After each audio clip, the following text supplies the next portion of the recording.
आज शनिवार है। भक्तजनों, आज आप सुने गणेश चतुर्थी व्रत कथा। पुराणों में कई रोचक कथा मौजूद है जो हमें भगवान की अनोखी लीलाओं का ज्ञान कराती है। ऐसी ही एक पौराणिक कथा का वर्णन हमें गणेश चतुर्थी के संबंध में भी मिलता है। इस कथा में ही हमें इस बात का उत्तर भी मिलता है कि गणेश चतुर्थी को चांद दर्शन निषिद्ध क्यों होता है। चिरकाल की बात है, एक बार धन के देवता कुबेर को अपने अपार धन पर अभिमान हो गया। एक दिन उनके मन में विचार आया कि मेरे से अधिक धनवान समस्त जग में कोई नहीं है। मुझे अपने धन का प्रदर्शन करना चाहिए। अपनी संपत्ति का दिखावा करने के लिए देवता कुबेर ने सभी देवताओं को भोजन पर आमंत्रित किया। जब वो भगवान शिव और माता पार्वती को भोजन के लिए निमंत्रण देने पहुँचे तो भगवान शिव जी कुबेर की मनसा को समझा गए थे कि वो सिर्फ अपनी धन संपत्ति का दिखावा करने के लिए उन्होंने अपने महल में आमंत्रित कर रहे हैं। भगवान शिव जी ने कुबेर का अभिमान तोड़ने के लिए गणेश जी को उनके साथ भेजने का निर्णय लिया। भगवान शिव जी बोले, मैं कुछ महत्वपूर्ण कार्यों में व्यस्त हूँ। आप मेरे पुत्र गणेश को अपने साथ ले जाइए। भगवान शिव जी की आज्ञा मानते हुए कुबेर गणेश जी के साथ अपने महल वापसी आ गए। वहाँ उन्होंने गणेश जी के सामने अपने धन दौलत का खूब बखान किया और फिर उनके बाद उन्होंने भगवान गणेश जी को भोजन ग्रहण करने के लिए कहा। गणेश जी को भोजन में विभिन्न प्रकार के पकवान परोसे गए और धीरे धीरे गणपति जी ने पूरा भोजन समाप्त कर दिया। इसके बाद उन्होंने कुबेर जी से और भोजन लाने को कहा। उन्होंने काफी सारा भोजन फिर से परोसा गया और वो भी उन्होंने खत्म कर दिया। इस प्रकार वो महल के रसोई घर में बना पूरा भोजन खा गए। इसके बावजूद उनकी भूख शांत नहीं हुई और उन्होंने कुबेर जी से और भोजन की मांग की। सबसे धनवान देवता होने के बावजूद जब कुबेर जी गणेश जी को पेट भर खाना नहीं खिला पाए तो उन्हें काफी शर्मिंदगी महसूस हुई। साथ ही वो भगवान की लीला भी समझ गया और इस प्रकार उनके अभिमान टूट गया। इसके बाद उन्होंने गणेश जी से माफ़ी मांगी और गणेश जी वहाँ से चल गए। रास्ते में वो अपनी सवारी मूषक पर सवार होकर जा रहे थे। रास्ते के बीच में मूषक ने एक सर्प देखा और भय से उछल पड़े, जिसके कारण वो संतुलन खो बैठे और नीचे गिर पड़े। नीचे गिरने की वजह से उनके सारे कपड़े गंदे हो गए। वो उठे और इधर उधर देखने लगे।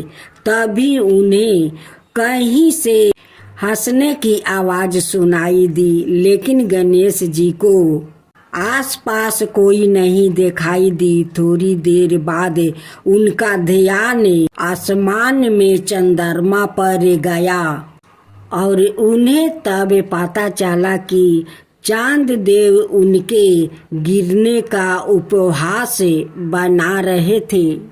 यह देखकर गणेश जी अत्यंत क्रोधित हो उठे और चंद्रमा को श्राप देते हुए बोले कि हे चंद्रमा, तुम इस प्रकार से मेरी विवस्था का मजाक उड़ा रहे हो, यह तुम्हें शोभा नहीं देता है। मेरी मदद करने की बजाय तुम मुझ पर हंस रहे हो। जाओ, मैं तुम्हें श्राप देता हूँ कि आज के बाद तुम इस विशाल गगन पर राज नहीं कर सकोगे और तुम्हें कोई भी देख नहीं पाएगा। इस श्राप के प्रभाव से चारों ओर अंधेरा छा गया और चांद देव की रोशनी गायब हो गई। चंद्रमा को अपनी गलती का एहसास हुआ और वो अपनी गलती के लिए गणेश जी से बार बार क्षमा मांगने लगा। चंद्रमा को इस प्रकार लाचार देखकर गणेश जी का गुस्सा शांत हो गया। चांद देव ने फिर से गणेश जी से कहा कि कृपाई आप मुझे माफ कर दीजिए और मुझे अपने इस श्राप से मुक्ति कीजिए। यदि मैं अपनी रोशनी इस संसार पर नहीं फैला पाया तो मेरे होने ना होने का अर्थ खत्म हो जाएगा। यह सुनकर गणेश जी ने कहा कि मैं अब चाह कर भी अपना श्राप वापस नहीं ले सकता, परंतु इस श्राप के प्रभाव को कम जरूर कर सकता हूँ।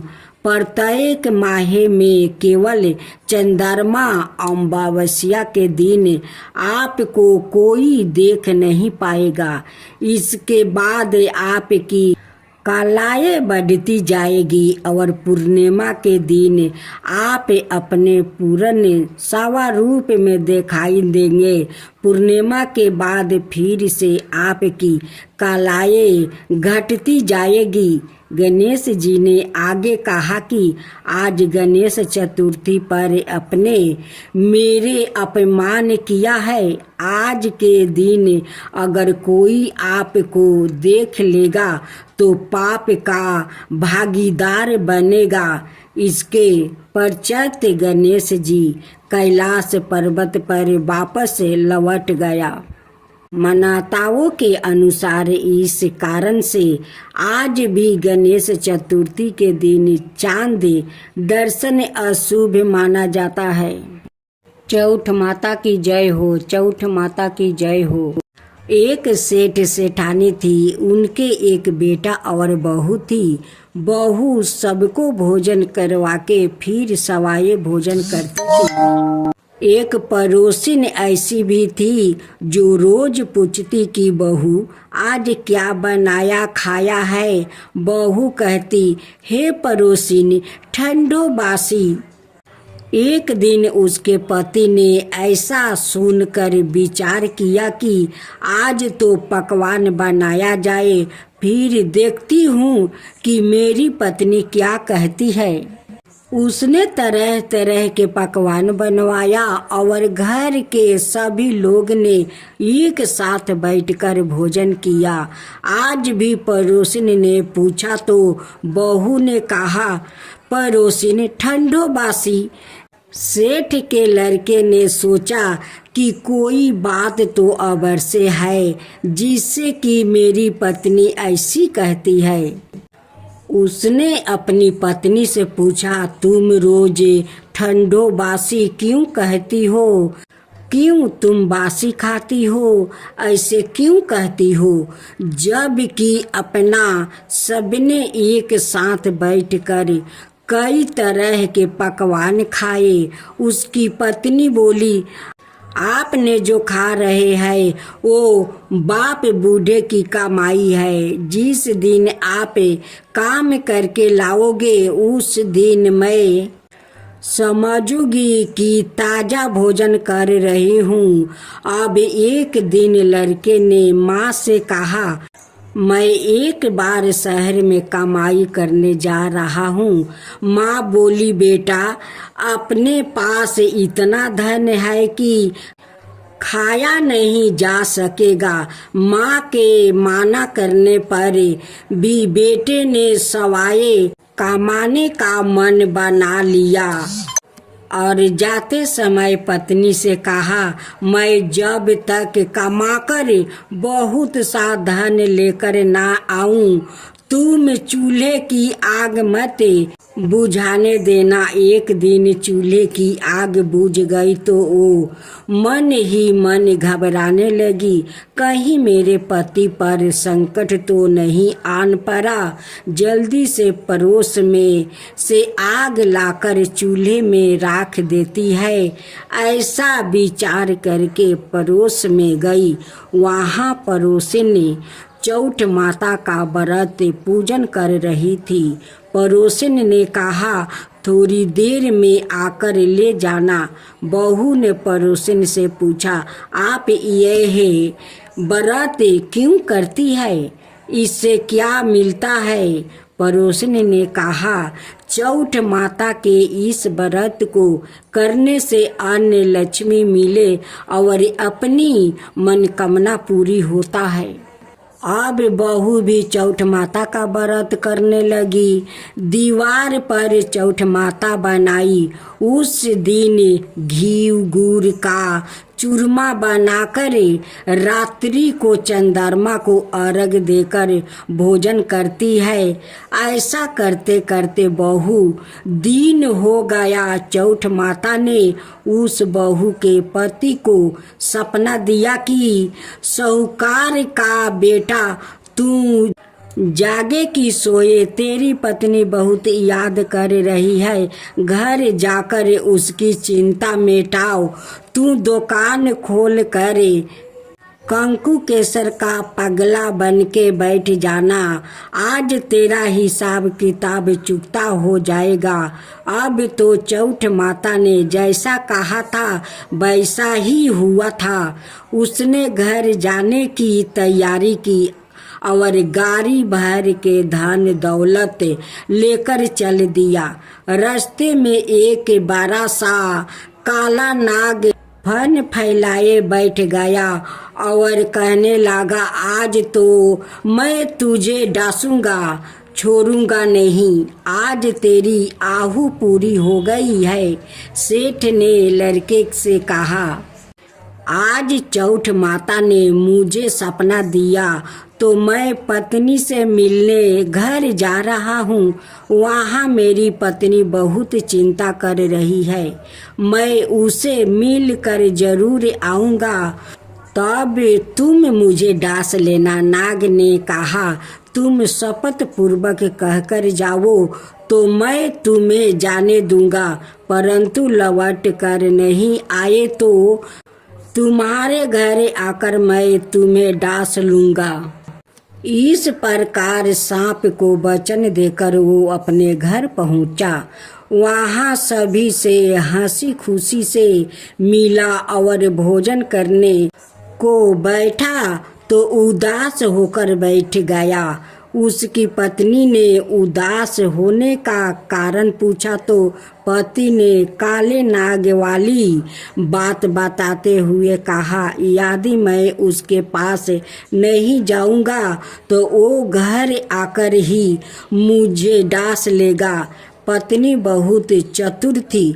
उसने कहा कि आप घबराओ नहीं, लेट जाओ, मैं एक उपाय करती हूँ। पत्नी ने कमरे की सात पेटी सिरवा धोई। पहली पेटी पर रेत, दूसरी पर इतरा, तीसरी पर गुलाल फूल, चौथी पर कंकु केसर, पांचवी पर लड्डू पेड़ा, छठी पर गादी गलैचा और सातवीं पेटी पर दूध का कटोरा भर कर रख दिया। इस प्रकार वो सात ही पेटी सजाकर बैठ गई। आधी रात होते ही नाग आकर पेटी चढ़ने लगा। पहली पेटी पर रेत में लौट गया और कहने लगा कि सेठ की बहू ने आराम तो बहुत दिया, पर बचनों से बंध कर आया हूँ सो डासूंगा। अबर से ही इसी प्रकार 7 पेटियों पर नाग आराम करता हुआ और कहता हुआ कि डासूंगा जरूर। कमरे में जाने ही वाला था कि चौठ माता ने विचार किया कि मैं इसे नहीं बचाऊंगी तो संसार में धर्म कर्म और व्रत पूजन को कौन मानेगा। अब तो गणेश जी, चंद्रमा जी और चौठ माता ने उसे बचाने का विचार किया। चंद्रमा जी ने उजाला किया, चौठ माता ढाल बनी और गणेश जी ने तलवार लेकर नाग को मार दिया और ढाल से डंक दिया। अब बहू भी थकी हारी सो गई। दिन उगा तो लोग बेटे से मिलने आए, परंतु बेटा बहू तो उठे ही नहीं थे। बहू देर हो गई तो माँ उन्हें उठाने गई। माँ ने 7 पेटियों पर जो कुछ देखा तो बहुत घबराई और बेटा बहू को आवाज लगाई। बेटा बहू उठे तो देखा कि एक ढाल तलवार वहाँ पड़ी है। अब ढाल उठाई तो वही काला नाग मारा हुआ पड़ा है। बेटा बहू ने सोचा कि आज तो धर्म कर्म ही आरे आए, जो भगवान गणेश जी और चौठ माता ने हम सभी को रक्षा की है।